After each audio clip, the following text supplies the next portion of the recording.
Assalamu alaikum wa rahmatullah. Dear viewers, how are you? I hope you are well.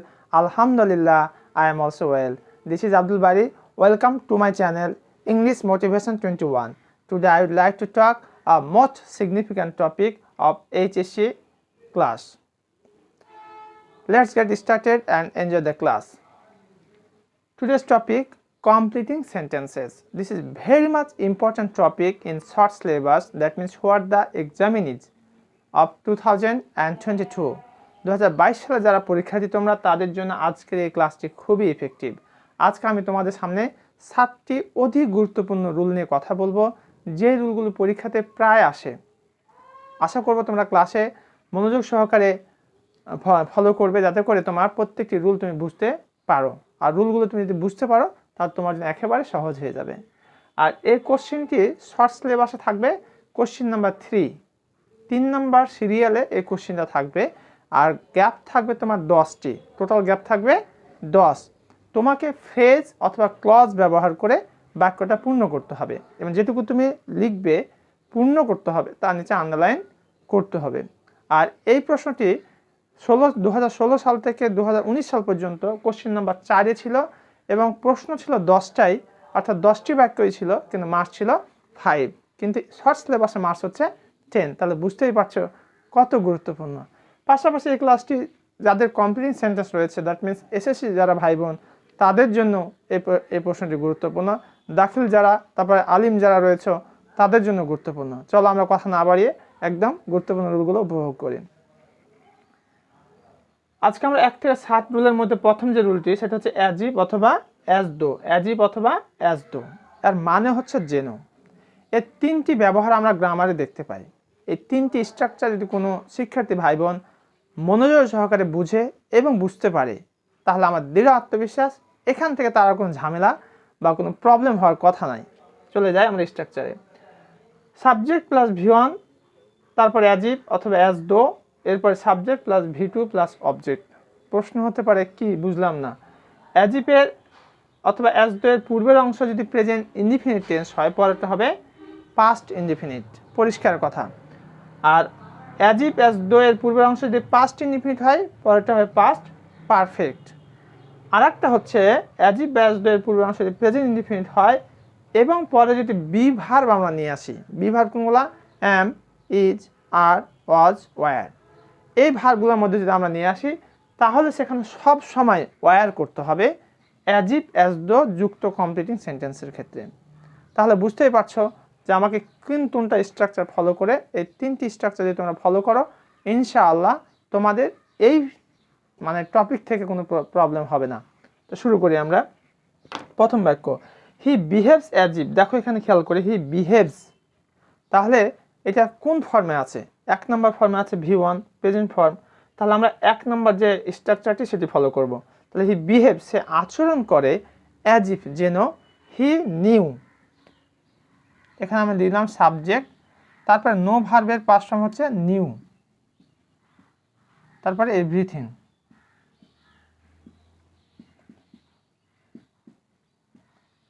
দেখো বন্ধুরা যে কত সহজ। আমরা প্রথমে সাবজেক্ট, এই সাবজেক্টটা কিন্তু রিপিট করতে হবে। এই সাবজেক্টটা হলো, তারপরে নো ভার্বে পাস্ট ফর্ম হচ্ছে নিউ, এই যেখানে পাস্ট V2, তারপরে অবজেক্টটা আমরা এখানে নিচে এভরিথিং। তাহলে হি বিহেভস অ্যাজ ইফ, সে আচরণ করে যেন, হি নিউ এভরিথিং, সে সব জানে। অনেকে এরকম ভাব করে না, আমি সব জানি। এটা কখনোই বলা যাবে না। মানুষের লিমিটেশন আছে, মানুষ ভুলের ঊর্ধ্বে নয়। অতএব সবসময় আমরা নিজেদের প্রতি খেয়াল রাখবো। এরপরের ব্যাখ্যা দেখো, হি বিহেভড, এটা প্রেজেন্ট ফর্ম ছিল, এটা পাস্ট ফর্মে করে দিয়েছে। হি বিহেভড অ্যাজ ইফ। একটু খেয়াল করো বন্ধুরা, subject plus V2, that means ভার্বের পাস্ট ফর্ম থাকলে পরবর্তী যে ক্লজটা হবে সেটা অবশ্যই পাস্ট পারফেক্ট টেন্স করতে হবে। পাস্ট পারফেক্ট টেন্সের স্ট্রাকচার হচ্ছে প্রথমে সাবজেক্ট, তারপরে অক্সিলারি ভার্ব হ্যাড, তারপরে মূল ভার্ব V3, তারপরে এক্সটেনশন। তাহলে এখানে হি বিহেভ, সে আচরণ করলো, অ্যাজ ইফ যেন, হি সাবজেক্ট বসালাম, তারপরে সাহায্যকারী ভার্ব হ্যাড বসালাম। হি হ্যাড, বি এর 3 নম্বর ফর্ম হচ্ছে been, he had been celebrity. He behaved as if he had been a celebrity.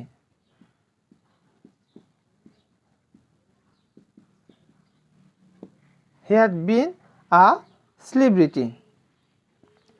তাহলে এখানে আমরা কি করতে পারছি, he behaved as if he had been a celebrity. দেখো এখানে বি ভার্বের 3 নম্বর ফর্ম হচ্ছে বিন। আবার অনেকে হয়তো ভাবতে পারো এটা past perfect continuous tense. No বন্ধুরা, এটা পাস্ট পারফেক্ট কন্টিনিউয়াস টেন্স হলে মূল ভার্ব আইনি যোগ কই নেই, এটা হচ্ছে সাহায্যকারী ভার্ব আর এটা হচ্ছে মূল ভার্ব বি এর 3 নম্বর ফর্ম বিন। আচ্ছা, এবার আমরা 3 নম্বর যে স্ট্রাকচারটি সেটি খেয়াল করবো। সাবজেক্ট প্লাস ভি1, তারপরে অ্যাজ ইফ বা অ্যাজ দো, এরপর সাবজেক্ট প্লাস বি ভার্ব হলে ওয়ার হবে। যেটা হি বিহেভ, সে আচরণ করে, as if he were a poet, সে একজন কবি ছিল। He were a poet. তাহলে আমরা অ্যাজ ইফ এবং অ্যাজ দো থেকে যে 3টি অধিক গুরুত্বপূর্ণ স্ট্রাকচার এবং তাদের উদাহরণ এবং এক্সাম্পল আমরা সব কিছু বিস্তারিত দেখলাম। এরপরে যে আরও 6টি রুল রয়েছে সেই গুরুত্বপূর্ণ রুলগুলো এখন আমরা স্ট্রাকচার সহকারে শিখব, অর্থ শিখব এবং অনায়াসে আমার বিশ্বাস এই ক্লাস শেষে তোমাদের কমপ্লিট সেন্টেন্স নিয়ে আর কোনো সেইরকম প্রবলেম এই 7টি রুল থেকে হওয়ার কথা নয়। চলো আমরা পরের রুলগুলো দেখি। এবার আমরা অ্যাজ, সিন্স, বিকজ কারণ প্রকাশক যে তোমার কনজাংশন সেটির ব্যবহার দেখব। পাশাপাশি সিন্সের একটা ব্যতিক্রমীধর্মী যে ব্যবহার রয়েছে যেটা জানা খুবই জরুরি সেটি নিয়ে আমরা কথা বলবো। চলো আমরা দেখি। As, since, because. As, since, because কারণ। যদি এটা কারণ মিন করার ক্ষেত্রে ব্যবহার করা হয় তাহলে আমাকে কি করতে হবে, এটার সাথে থাকবে কারণ প্রকাশক বাক্যাংশ, অর্থাৎ অ্যাজ, সিন্স, বিকজের সাথে যেটা লেগে থাকবে একেবারে পাশেই সেটা হবে কারণ প্রকাশক বাক্যাংশ। আর পরবর্তী যে ক্লজটা মানে কারণের ফলাফল প্রকাশক বাক্যাংশ কমা দিয়ে তারপরে হবে কারণ প্রকাশক বাক্যাংশ মানে ফলাফল প্রকাশক বাক্যাংশ। নোট, উভয় ক্লজ বা বাক্যাংশ প্রায় একই টেন্স হয়। যখন কারণ মিন করবে তখন আমরা খেয়াল রাখবো অ্যাজ, সিন্স, বিকজ সম্বলিত যে কনজাংশন যদি কারণ মিন করে তখন উভয় ক্লজই কী হবে, একই টেন্স ইকুয়াল পজিশনে হবে। এটা যদি প্রেজেন্ট ইনডিফিনিট হয় ওটা প্রেজেন্ট ইনডিফিনিট, এটা যদি পাস্ট ইনডিফিনিট হয় ওটা পাস্ট ইনডিফিনিট। উদাহরণ দিয়ে সেটা পরিষ্কার করি। সিন্স হি ইজ ইল, সে অসুস্থ হওয়ার কারণে সে কি করতে পারে না, সে হাঁটতে পারে না। সে ক্যান নট ওয়াক। তুমি এটা দিতে পারো, তুমি বলতে পারো সিন্স হি ইজ স্মল, সে ছোট হওয়ার কারণে সে ক্যান নট টক, সে কথা বলতে পারে না। সিন্স হি ইজ উইক, সে অসুস্থ হওয়ার কারণে সে can not go to university, সে can not go to college. অর্থাৎ এটাও প্রেজেন্ট ইনডিফিনিট আছে, এটাও প্রেজেন্ট ইনডিফিনিট টেন্সে আমরা করব যদি কারণ হয়। দেখো এখানে কারণ বোঝাচ্ছে না, সে অসুস্থ হওয়ার কারণেই তো সে কথা হাঁটতে পারে না, তাই না? তাহলে এখানে কারণ যখন বোঝাবে তখন এইটা যে টেন্সে থাকবে এটাকে আমরা সেই একই টেন্সে প্রায় করব, ব্যতিক্রম হওয়ার সম্ভাবনা খুবই কম। এবার দেখো এখানে দেখলাম অ্যাজ, সিন্স, বিকজ যখন কারণ বোঝালো, আর এখানে কি বোঝাচ্ছে, সিন্স কোনো নির্দিষ্ট ঘটনার পর থেকে অথবা হতে, কোনো একটা নির্দিষ্ট ঘটনা বা তার হতে থেকে যদি বা সেখান থেকে, তাহলে আমরা কি করব, এখানে দুটি স্ট্রাকচার আমরা ফলো করব। একটা হচ্ছে প্রেজেন্ট ইনডিফিনিট অথবা প্রেজেন্ট পারফেক্ট। প্রেজেন্ট ইনডিফিনিট অথবা present perfect plus since plus হবে পাস্ট ইনডিফিনিট। অর্থাৎ সিন্সের পূর্বের অংশ যদি আমরা দেখতে পাই যে প্রেজেন্ট ইনডিফিনিট অথবা প্রেজেন্ট পারফেক্ট টেন্সে আসে তাহলে পরের অংশটাকে আমরা পাস্ট ইনডিফিনিট করতে হবে। এই যে এটা অবশ্যই আমাকে স্মরণ রাখতে হবে। আরেকটি হচ্ছে স্ট্রাকচার পাস্ট ইনডিফিনিট, অর্থাৎ সিন্সের পূর্বের অংশ যদি পাস্ট ইনডিফিনিট হয় পরেরটা আমাকে পাস্ট পারফেক্ট টেন্স করতে হবে। সে দুটি আমরা উদাহরণের মাধ্যমে পরিষ্কার করি। দেখো it is a long time, অনেক সময়, এটা দীর্ঘ সময়, সিন্স যখন, তাহলে এখানে দেখো যে এটা কিন্তু একটা ঘটনার কথা বলা হচ্ছে, it is a long time, এটা কিন্তু কারণের কথা বলেনি। It is a long time since I went to my village.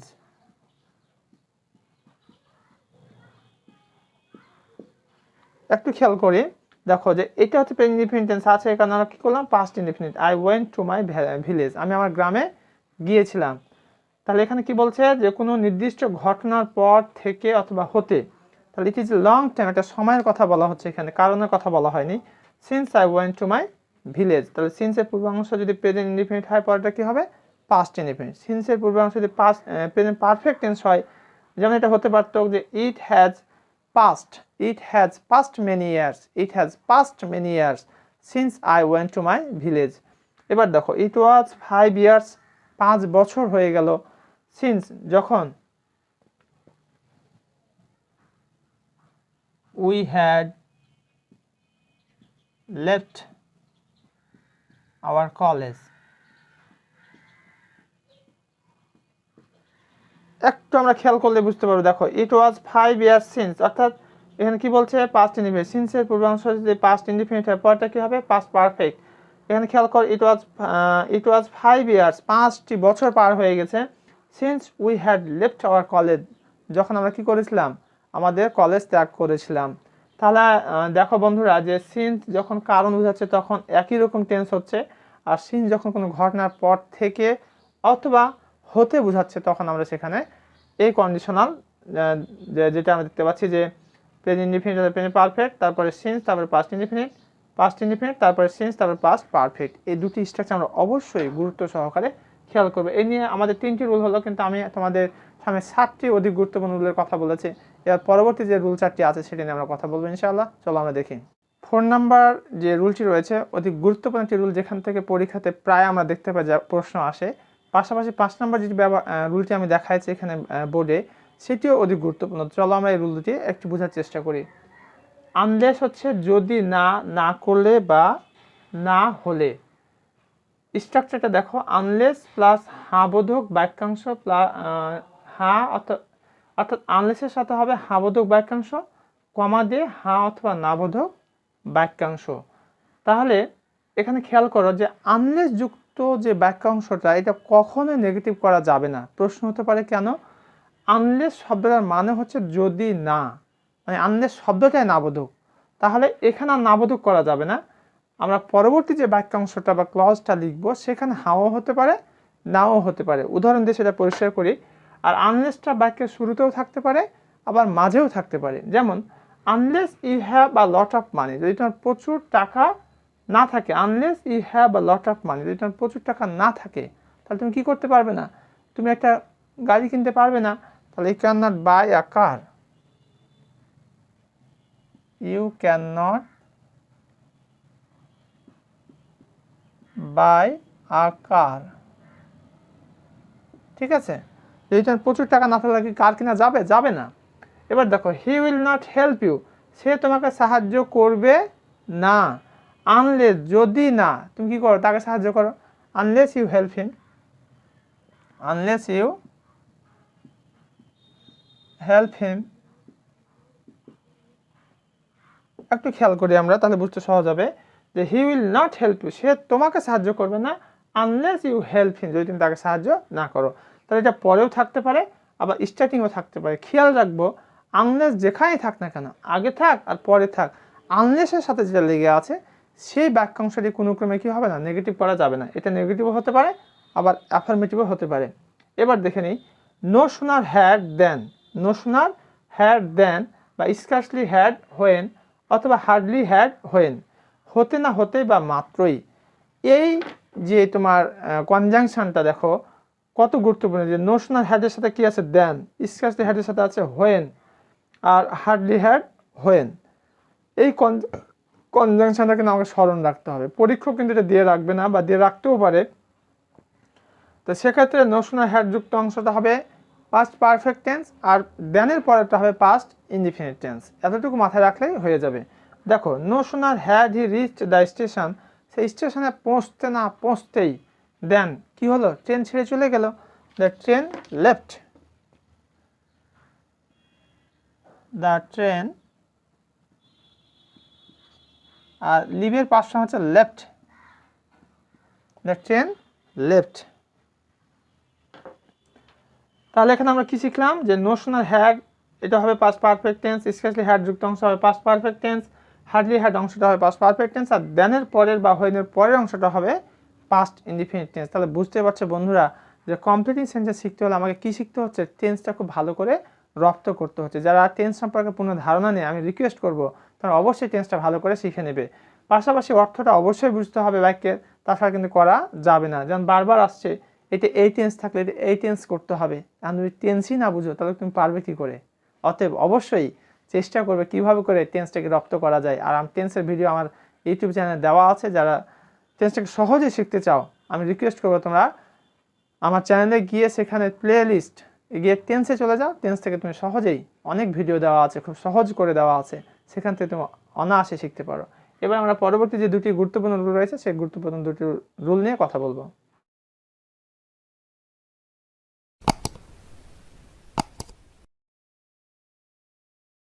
এবার আমরা 6 এবং 7 নাম্বার যে গুরুত্বপূর্ণ রুল দুটি রয়েছে সেটি নিয়ে কথা বলবো। এখানে আমি 6 নাম্বার যে রুলটি সেখানে আমি দেখাচ্ছি হোয়েনের যে ব্যবহার বিস্তারিত, আর 7 নাম্বার যে রুলটি সেখানে হু এবং হুমের ব্যবহার দেখানো হয়েছে। তো চলো আমরা দেখি সেখানে কি বলা হয়েছে। হোয়েন, এখানে খেয়াল করো, হোয়েন হচ্ছে যখন তখন বা পরে সময় বোঝার ক্ষেত্রে ব্যবহার করা হয়। স্ট্রাকচারটা খেয়াল করো, হোয়েন প্লাস পাস্ট ইনডিফিনিট কমা দিয়ে পাস্ট ইনডিফিনিট হতে পারে, পাস্ট ইনডিফিনিট আগে তারপর হোয়েন তারপর পাস্ট ইনডিফিনিট হতে পারে, হোয়েনের সাথে প্রেজেন্ট ইনডিফিনিট কমা দিয়ে প্রেজেন্ট ইনডিফিনিট অথবা ফিউচার ইনডিফিনিট হতে পারে, আবার present indefinite plus when plus present indefinite অথবা ফিউচার ইনডিফিনিট হতে পারে। অর্থাৎ এতগুলো ভাবে আমরা হোয়েনের ব্যবহার দেখাতে পারি। আমি এখানে বিস্তারিত দেখাই নাই, আমি একটা উদাহরণ দেখাইছি জাস্ট। ডেঞ্জার কামস, বিপদ আসে, when it is feared, when it is feared. যখন ভয় পায় তখন কি আছে, বিপদ আসে। দেখো হু দিয়ে কে বা কারা, হুম হচ্ছে কাকে বা কাদেরকে। আরো উদাহরণ দেওয়া যেতে পারে হোয়েন দিয়ে, যেমন it is 1971, it is 1971 when Bangladesh became independent, it is 1927, it is 1971, এটা হচ্ছে 1971 সাল হোয়েন বাংলাদেশ বিকেম ইন্ডিপেন্ডেন্ট অথবা গট হার ফ্রিডম। ওকে, এখানে আবার দেখো হু মানে কে বা কারা, হুম হচ্ছে কাকে বা কাদেরকে। এটা কখন বসাবো, কিভাবে ব্যবহার করব আমরা সেটা একটু খেয়াল করো। This is the man who is my father, this is the man who is my father, এই সে লোক যিনি আমার পিতা। ঠিক আছে। The boy whom I like, the boy whom I like is very meritorious, is very talented।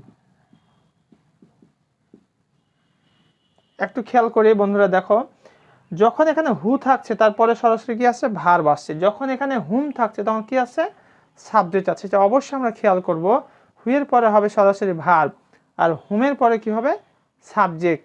The boy whom I like, বালকটি যাকে আমি পছন্দ করি, ইজ ভেরি ট্যালেন্টেড, খুবই মেধাবী। দিস ইজ দ্য ম্যান, এই সেই লোক, হু ইজ মাই ফাদার, যিনি আমার পিতা। তাহলে হুয়ের পরে বসাবো ভার্ব আর হুমের পরে বসাবো সাবজেক্ট। প্রশ্ন হতে পারে কেন বসাবো, এখানে খেয়াল করো, এখানে একটা ভার্ব রয়েছে, এখানে একটা ভার্ব রয়েছে, এখানে একটা সাবজেক্ট রয়েছে আর হুটা এখানে সাবজেক্টিভ ফর্ম। এখানে বালকটি হচ্ছে সাবজেক্ট আর হুমটা হচ্ছে অবজেক্ট, তাই না? তো বালকটি সাবজেক্টের verb, the boy whom I like, I ভার্বের আইটা হচ্ছে সাবজেক্ট, ভার্ব হচ্ছে লাইক, আর বয়ের সাবজেক্ট হচ্ছে এখানে ইজ। দেখো the boy is very talented, অর্থাৎ জয়টা সাবজেক্ট থাকবে তো একটা ভার্ব থাকবে কমপ্লেক্স সেন্টেন্সের ক্ষেত্রে, সেই দিক থেকে এটা করা হয়েছে। তাহলে আমরা এখানে এতক্ষণ পর্যন্ত আমরা কমপ্লেক্স সেন্টেন্সের আজকে দ্বিতীয় পার্ট নিয়ে কথা বলেছি। সেখানে আমি 7টি অধিক গুরুত্বপূর্ণ রুল নিয়ে কথা বললাম। আশা করি তোমাদের এই ক্লাসটি খুবই তোমাদের ভূমিকা রাখবে এবং সেগুলো নিয়ে প্র্যাকটিস করো, এবং তোমাদের ক্লাসটি কেমন লাগলো তা কমেন্ট করে আমাকে জানিয়ে দাও। সবশেষে তোমাদের প্রতি আমার বিনীত রিকোয়েস্ট, যারা এখনও আমার চ্যানেলটি সাবস্ক্রাইব করো নাই, প্লিজ সাবস্ক্রাইব মাই চ্যানেল। একটি ভিডিও বানাতে সত্যি অনেক অনেক কষ্ট হয়, আর তোমাদের একটি লাইক, একটি কমেন্ট এবং একটি শেয়ার আমাকে অনেক বেশি অনুপ্রাণিত করে পরবর্তী ভিডিও বানানোর জন্য। তো আশা করবো তোমরা আমাকে উৎসাহ দেওয়ার জন্য লাইক কমেন্ট শেয়ার করে আমাকে উৎসাহিত করবে, এবং তোমরা কোন ধরনের ভিডিও পেতে চাও আমাকে কমেন্ট করে জানিয়ে দাও। ইনশাআল্লাহ I will try my best to provide all those videos which are required to you. Thank you very much for watching this video. Assalamu alaikum wa rahmatullah.